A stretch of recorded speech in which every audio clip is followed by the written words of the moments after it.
Alright, I'm going to take this aftermarket 9295 Civic headlight and turn it into an intake duct for my turbo. I've already taken the metal clips off all the way around it, and in the process right now of heating it up and trying to get the glass off of the plastic housing.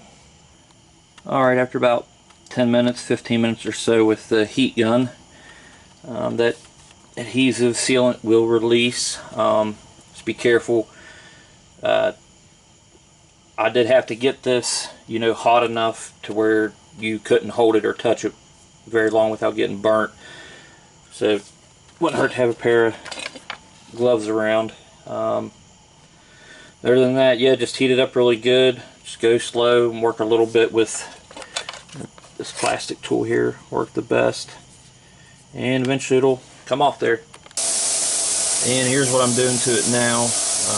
Removing this lip right here all the way around, and that opening looks pretty good, but I still got a little bit of an offshoot right there, so I think I'm going to go ahead and remove all that material. But yeah, you can see there I already had to do a little bit of this black brace. So I ended up just taking a little bit more out of here.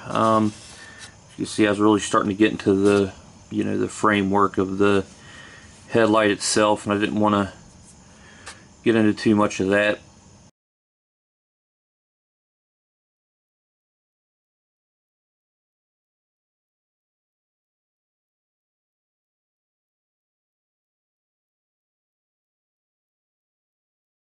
Alright, talking about the back side of the headlight now. I may add a little piece of aluminum back here to help divert the air to the turbocharger better. Alright, here's the tool I probably use the most on this headlight.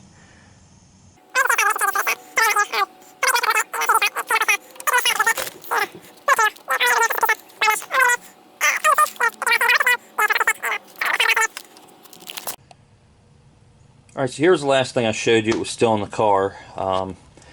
It just wasn't going to do what I wanted to, so I started playing around with some other stuff, and ended up messing around with a lot of this 4-inch PVC pipe.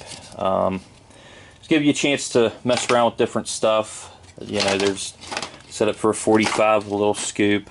Just trying various things, and then I ended up, just using a 90, as you'll see. Alright, after some trial and error, this is what I came up with. Just a 90-degree piece of 4-inch PVC pipe. It's a coupler I just got at the parts store, a couple of worm gear clamps. I did leave the back open so turbo won't be choked off, just trying to get it cooler air. And I had to cut it out there for the radiator support. Alright, here for the corner light, I just used part of a headlight housing. So that way I could use this bolt up here, the bolt down there, and give this a little bit of stability.